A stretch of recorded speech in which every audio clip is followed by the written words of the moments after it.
Ya, Assalamualaikum warahmatullahi wabarakatuh. Selamat pagi Sobat Sigma, dimanapun Anda berada. Kali ini saya akan mencoba menerangkan limit fungsi aljabar bentuk tak hingga. Jadi di bab 1 ini ada limit fungsi aljabar dan fungsi trigonometri. Cuman kali ini saya akan fokus ke limit fungsi aljabar bentuk tak hingga. Baik. Limit di ketakberhinggaan fungsi aljabar. Oke. Jadi prinsip dasarnya limit suatu fungsi adalah nilai atau bilangan fungsi yang mendekati sebuah bilangan sebagaimana X mendekati bilangan yang ditetapkan. Misalkan A itu berarti ditulis X mendekati A, seperti itu. X panah A. Secara matematis dapat ditulis sebagai berikut. Ya, jadi seperti ini. Jadi waktu kelas 11 kalian sudah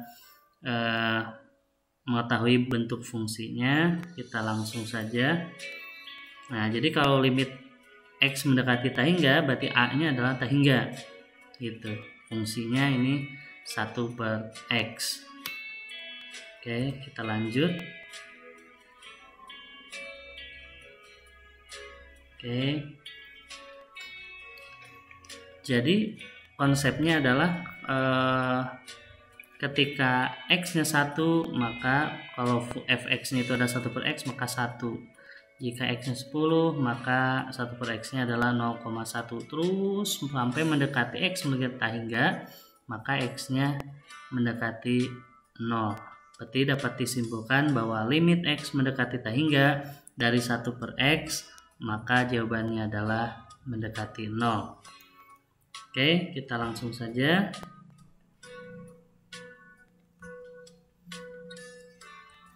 Oke,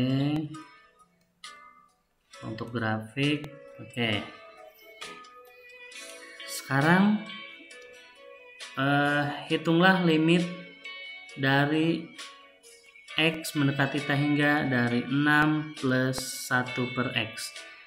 Ingat, ketika ada 1/X maka itu adalah 0. Maka jawabannya adalah 6 ditambah 0 sama dengan 6. Itu ya. Jadi kalau secara grafik seperti itu, kalau secara perhitungan artinya ketika 1/X atau 1/X kuadrat dan seterusnya, maka itu adalah 0. Oke. Nah, sekarang hitunglah nilai dari limit X mendekati tak hingga dari negatif 1 ditambah 1/X ditambah 1/X kuadrat. Ingat tadi kalau 1/X itu adalah 0, 1/X kuadrat adalah 0. Berarti jawabannya negatif 1 tambah 0 tambah 0. Oke. Maka jawabannya adalah negatif 1. Seperti itu.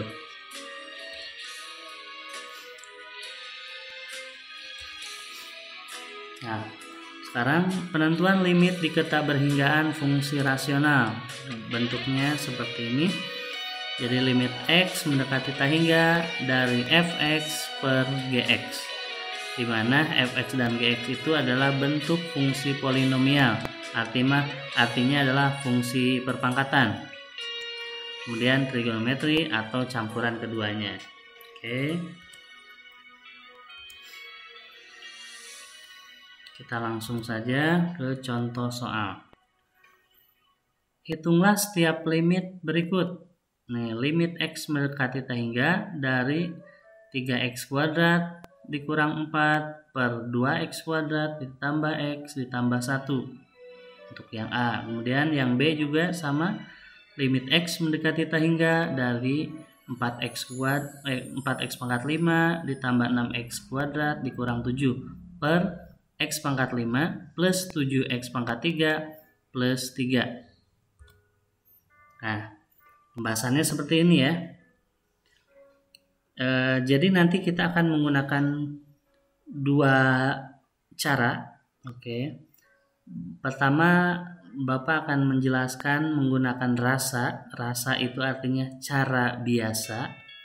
Dan yang kedua adalah ratu. Ratu itu adalah cara jitu. Nah, oke. Tapi sebelum ke cara jitu, kalian juga harus paham rasanya itu seperti apa, cara biasanya seperti apa, ya. Jadi konsep dasarnya tetap harus bisa, tapi untuk mengerjakan soal-soal ketika PAT atau bentuknya pilihan ganda itu bisa menggunakan ratu. Oke, kita lihat jawabannya. Jadi di soal lihat pangkat tertingginya berapa. Oke. Untuk soal di atas, X pangkat tertingginya adalah X pangkat 2 karena tidak ada X yang lain di sini, ya. Sedangkan yang di bawah, lihat ada X pangkat 2, ada X. Tentu yang paling tinggi adalah X pangkat 2, betul? Nah, kalau ternyata yang atas dan yang bawah pangkatnya sama, pangkat tertingginya, maka semuanya harus dibagi dengan pangkat tertinggi tersebut, ya. Berarti oke, ini berarti X kuadrat 3X kuadrat dibagi X kuadrat dikurang 4 per X kuadrat per 2X kuadrat per X kuadrat plus X per X kuadrat min 1 per X kuadrat.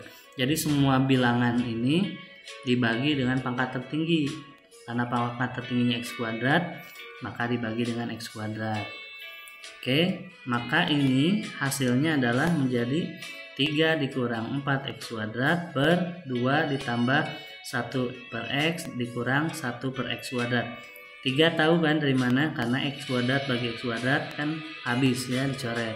Hasilnya 1 gitu. Oke, nah kemudian dari sini maka ingat konsep tadi bahwa ketika ada 1 per X atau 1 per X kuadrat, maka hasilnya adalah 0. Berarti ini menjadi 3 dikurang 0, kemudian ini per 2 ditambah 0 dikurang 0. Ini maaf ada kesalahan di soalnya tambah, di sini ya ada salah, ya. Oke, kemudian dari sini berarti jawabannya adalah 3 per 2. Nah, untuk pelajaran saya itu nggak apa-apa, tidak harus bentuknya desimal, pecahan saja, ya, untuk mempermudah. Nah, sekarang gimana cara jitunya nih, Pak? Ratunya gimana? Oke, ratunya adalah, lihat soal lagi. Dari sini lihat pangkat tertingginya berapa, ya.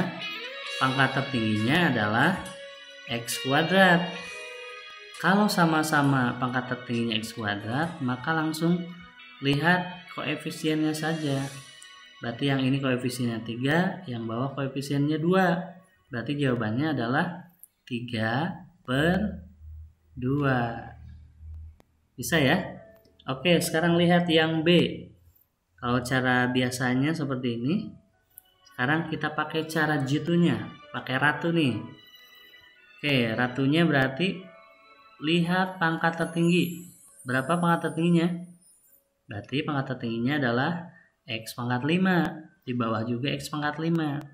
Sama nih, kalau sama berarti langsung lihat koefisiennya saja. Berarti koefisien atasnya berarti 4. Koefisien yang bawah adalah 1. Jadi kalau tidak ada angka berarti itu adalah 1. Jadi 4 bagi 1 jawabannya adalah 4. Lebih singkat, ya, cukup melihat pangkat tertinggi saja. Nah, sekarang bagaimana jika pangkat tertingginya berbeda, Pak? Oke, jika berbeda, maka sebenarnya konsepnya gini. Ketika X pangkat tertingginya di atas, maka yang bawah adalah 0, gitu. Maka setiap bilangan di bagian 0 jawabannya tak hingga. Sekarang gimana kalau yang di atas itu yang paling tingginya itu ada di bawah, berarti yang atasnya yang 0 gitu. Jadi 0 per bilangan, maka jawabannya adalah 0. Bisa ya? Oke.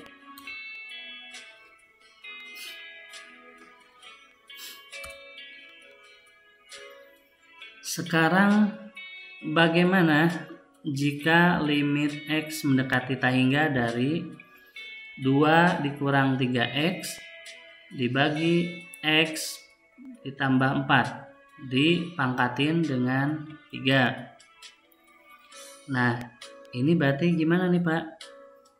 Sama saja. Kalau cara biasanya berarti kalian harus memfaktorkan semuanya. Memfaktorkan sampai pangkat 3. Tapi cara jitunya, ratunya, kalian cukup melihat pangkat tertinggi. Di atas pangkat tertingginya adalah negatif 3X. Sedangkan di bawah pangkat tertingginya adalah X. Maka cukup pangkat tertinggi saja yang dipangkatin. Berarti cukup koefisien pangkat tertinggi ya. Berarti ini negatif 3 pangkat 3. Itu artinya negatif 3 kali negatif 3 kali negatif 3. Berarti jawabannya negatif 27. Kemudian 1 pangkat 3 1 pangkat 3 artinya 1 kali 1 kali 1 sama dengan 1.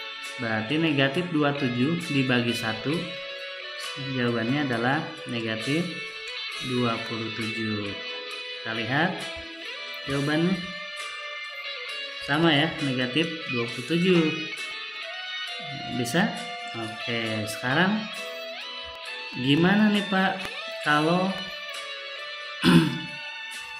yang bawah, yang atas 2X negatif 1, yang bawah akar dari X kuadrat plus X. Nah, jadi menurut kalian pangkat tertingginya berapa? Apakah X ataukah X kuadrat? Tentu kalau tidak ada akar, maka pangkat tertingginya adalah X kuadrat. Tapi karena ada akar, nih Sobat Sigma, jadi pangkat tertingginya harus diakarkan dulu untuk yang bawah. Ya, jadi akar dari X kuadrat berapa? Akar dari X kuadrat itu artinya X. Maka pangkat tertingginya jadi sama nih, 2X per X. Kalau sama pangkat tertingginya, maka cukup yang dihitung adalah koefisiennya saja. Berarti 2 per 1. 2 dibagi 1 hasilnya adalah 2. Begitu ya.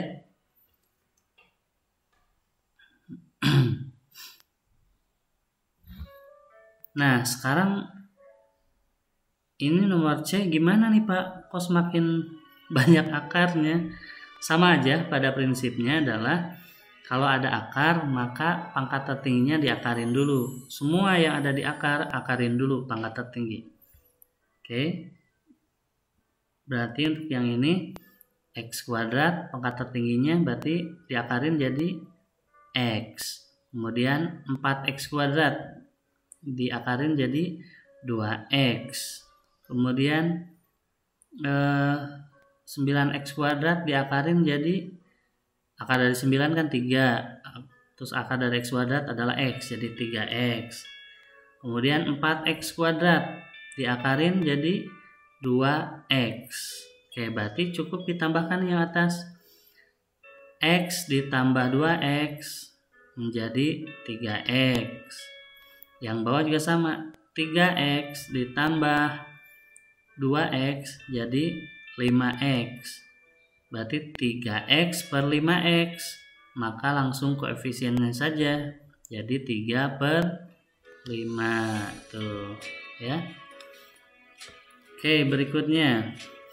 Nah, kalau yang ini lebih mudah ya, langsung cari aja pangkat tertingginya mana. Karena pangkat tertinggi yang di bawah, maka atas itu 0. Jadi 0 per 1, koefisien dari X pangkat 5 itu 1. 0 per 1 sama dengan 0 gitu ya. Mudah-mudahan bisa memahami dengan menggunakan ratu. Jadi tidak perlu penjabaran yang panjang. Kalian cukup melihat pangkat tertinggi saja. Oke.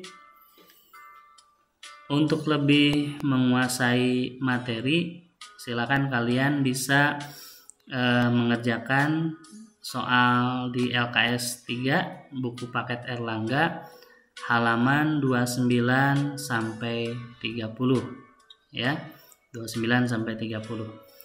Oke, mungkin dari saya dicukupkan sekian. Mudah-mudahan dapat dimengerti. Jika ada yang tidak dimengerti, silakan bisa chat di kolom komentar, bisa ditanyakan kembali. Sekian dulu dari Bapak. Jangan lupa klik like, subscribe, dan share ke yang lain, ke teman-teman kalian di sekolah lain, supaya teman-teman yang lain bisa ikut belajar dan memahami materi soal limit fungsi tak hingga berikut ya. Terima kasih dari saya. Terima kasih. Wassalamualaikum warahmatullahi wabarakatuh.